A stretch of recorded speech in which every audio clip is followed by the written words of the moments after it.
அனைவருக்கும் வணக்கம். இது சாரதி லா ஸ்டடீஸ். சாரதி லா ஸ்டடீஸில் இன்டர்நேஷ்னல் லாவில் அடுத்ததாக பார்க்கக்கூடிய மிக முக்கியமான கான்செப்ட் தான் இன்டர்நேஷ்னல் லாவுடைய டைப்ஸ் என்ன, அதனுடைய அப்ஜெக்டிவ் என்ன, நோக்கங்கள் மற்றும் வகைகள். அதனுடைய நோக்கங்கள் கிட்டத்தட்ட நம்ம இன்ட்ரோடக்ஷன் வீடியோலேயே பார்த்துட்ருப்போம். இருந்தாலும் கொஞ்சம் தெளிவாக நம்ம இதில் பார்த்துடலாம். அதனுடைய டைப்ஸ் பார்த்திங்கன்னா இரண்டு வகைகளாக பிரிகின்றன. ஒன்று பார்த்திங்கன்னா பப்ளிக் இன்டர்நேஷ்னல் லா, இன்னொன்று பார்த்திங்கன்னா private international law. Public international லானா என்ன அப்படின்னு பார்த்தீங்கன்னா, பொது சர்வதேச சட்டம் என்பது இரண்டு நாடுகளுக்கு இடையிலான அல்லது நாடுகளுக்கு இடையிலான உறவுகளை ஒழுங்குபடுத்துகின்ற சட்டம் தான் பப்ளிக் இன்டர்நேஷ்னல் லா. ரெண்டு நாடு சம்மந்தப்பட்டிருக்கணும், அதே போல் நாட்டினுடைய கான்செப்ட் சம்மந்தப்பட்டிருக்கணும். இதில் நபர்களுக்கு வேலையே இல்லைன்றதை நினைவில் வச்சுக்கிங்க. இரண்டு நாடுகளுக்குமே பார்த்தீங்கன்னா தனித்தனி சட்டங்கள் இருக்குது. அந்த தனித்தனி சட்டங்கள் பார்த்தீங்கன்னா ஒவ்வொரு நாட்டிற்கும் வேறுபடும். அதன் காரணமாக உருவாக்கப்பட்டது தான் இந்த பப்ளிக் இன்டர்நேஷ்னல் லா. அதற்கு ஒரு உதாரணம் பார்த்தீங்கன்னா மிக அற்புதமாக நம்மளுக்கு புரிய வரும். போர் மற்றும் சமாதான ஒப்பந்தம் இந்தியா மற்றும் பாகிஸ்தான். அதாவது ஒரு உதாரணத்தை சொல்கிறாங்க, இல்லுஸ்ட்ரேஷன் இல்லாமல் நீங்கள் உங்களுடைய ஆன்சர்ஸை கண்டிப்பாக கம்ப்ளீட் பண்ண முடியாது. உங்களுடைய பலமே பார்த்தீங்கன்னா இல்லுஸ்ட்ரேஷன் தான். எதற்கெல்லாம் இல்லுஸ்ட்ரேஷன் எழுதி உங்களுக்கு பேப்பர் வேல்யூவேஷன் பண்ணுறவங்கள புரிய வைக்க முடியுமோ அதெல்லாம் நீங்கள் பண்ணுங்கள். அது மட்டும் இல்லாமல் உங்களுடைய பேப்பரும் அழகாக ஃபில் ஆகும், மிக அற்புதமான ஒரு ஆன்சர்ஸும் கிடைக்கும், உங்களுக்கு புரிஞ்சதுக்கு உண்டான அர்த்தமும் அதில் ஒளிஞ்சுருக்கு. போர் மற்றும் சமாதான ஒப்பந்தம் இந்தியா மற்றும் பாகிஸ்தான் நாடுகளுக்கு இடையிலான போர் அல்லது எல்லை பிரச்சனை ஏற்பட்டால், இந்த மாதிரியான ஒரு பிரச்சனை டிஸ்பியூட் ஏற்படுது நம்ம நாட்டுக்கும் பாகிஸ்தானுக்கும் வச்சுப்போம், அதை தீர்க்க சர்வதேச ஒப்பந்தங்கள் மற்றும் விதிகள் பயன்படுத்தப்படுகின்றன. இரண்டு நாடுகளுக்கும் ஒரு சில ஒப்பந்தங்கள் போடப்பட்டிருக்கும். அந்த ஒப்பந்தங்களை வச்சு நம்ம ஐசிஜேல போயிட்டு நம்ம வழக்கிட்டு நம்மளுக்கு உண்டான நீதியை நம்ம கேட்டு பெறலாம். இன்டர்நேஷ்னல் கோர்ட் ஆஃப் ஜஸ்டிஸ் அப்படின்ற மாதிரி சொல்லுவாங்க. அதில் பார்த்தீங்கன்னா வழக்கிடலாம். அதற்கு ஒத்து போகின்ற சப்ஜெக்ட் தான் இந்த international law. So public international லான்ற கான்செப்ட் என்னன்னு உங்களுக்கு புரிஞ்சு போச்சு. இந்த ஒரே ஒரு இல்லுஸ்ட்ரேஷன் தான் எழுதணுமான்னா கிடையாது. நீங்கள் 2-3 இல்லுஸ்ட்ரேஷன் கூட எழுதலாம். அழகான ஒரு கான்செப்டோடு நீங்கள் எழுதுங்க. உங்களுடைய பேப்பர் வேல்யூவேஷன் பண்ணுறவங்களுக்கு நீங்கள் புரிய வைக்கிறதுக்கு நீங்கள் முற்படுறீங்கன்னு அர்த்தம். ப்ரைவேட் இன்டர்நேஷ்னல் லானா என்ன அப்படின்னு பார்த்தீங்கன்னா, இது கொஞ்சம் முக்கியமாக கவனமாக கேளுங்க.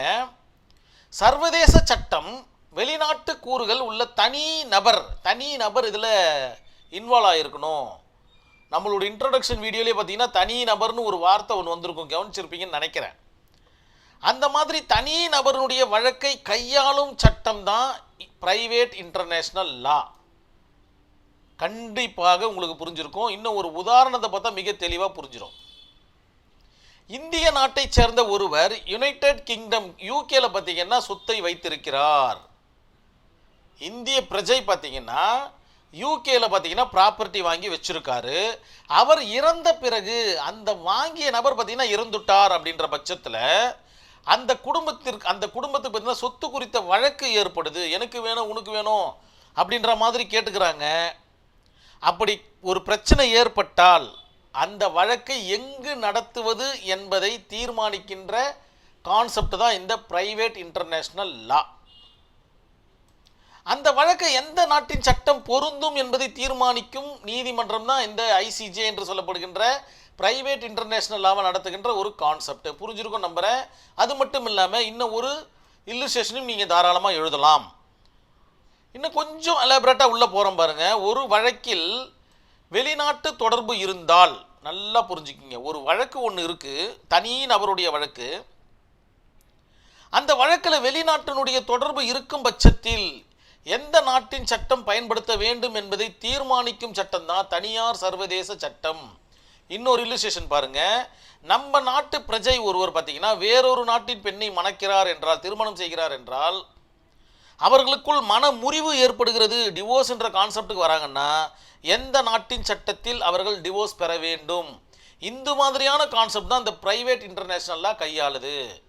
பப்ளிக் இன்டர்நேஷ்னல் லா கையாளுது இரண்டு நாடுகளுக்கு இடையினால கான்செப்ட்.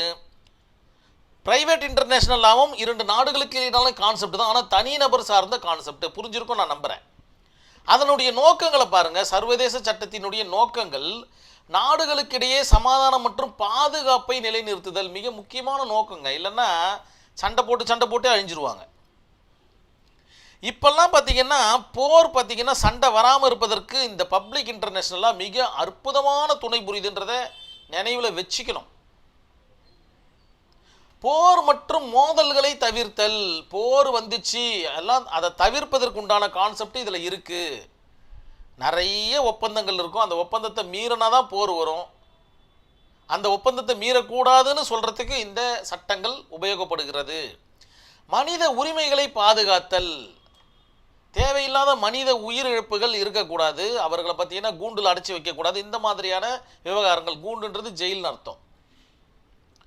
சர்வதேச வர்த்தகம் மற்றும் தூதக உறவுகளை ஒழுங்குபடுத்துதல். சர்வதேச வர்த்தகம் நடந்தால் மட்டும்தான் ஒரு உலகமே செழிப்பாக இருக்கும், எல்லாருக்கும் எல்லாமும் கிடைக்கும், கல்வி உட்பட. உலகளாவிய ஒத்துழைப்பை மேம்படுத்துதல். உலகத்தில் இருக்கிற எல்லா கான்செப்டோடைய ஒத்துழைப்பையும் மேம்படுத்தினா மட்டும்தான் எல்லாருக்கும் எல்லாம் கிடைக்கும். குறிப்பாக சொல்லப்போனால் யாதும் ஊரே யாவரும் கேளீர் அப்படின்ற ஒரு கான்செப்ட் தான். எல்லாமே எல்லாருக்கும் சொந்தமாக இருக்கணும். அப்போ தான் பார்த்தீங்கன்னா செழிப்பான இந்த உலகம் பார்த்தீங்கன்னா கட்டி காக்க முடியும். அதற்கு உறுதுணையாக இருப்பது இந்த இன்டர்நேஷ்னல் லா. உங்களுடைய நோக்கத்தில் மிக தெளிவாக எழுதுங்க. சப்ஜெக்ட் பார்த்தீங்கன்னா மிக எளிமையான சப்ஜெக்ட்டு. அப்படியே கொஞ்சம் கொஞ்சமாக டெப்த்தாக உள்ளே போகலாம். கண்டிப்பாக இந்த வீடியோ உங்களுக்கு புரிஞ்சிருக்கும் நான் நம்புகிறேன். நன்றி, வணக்கம்.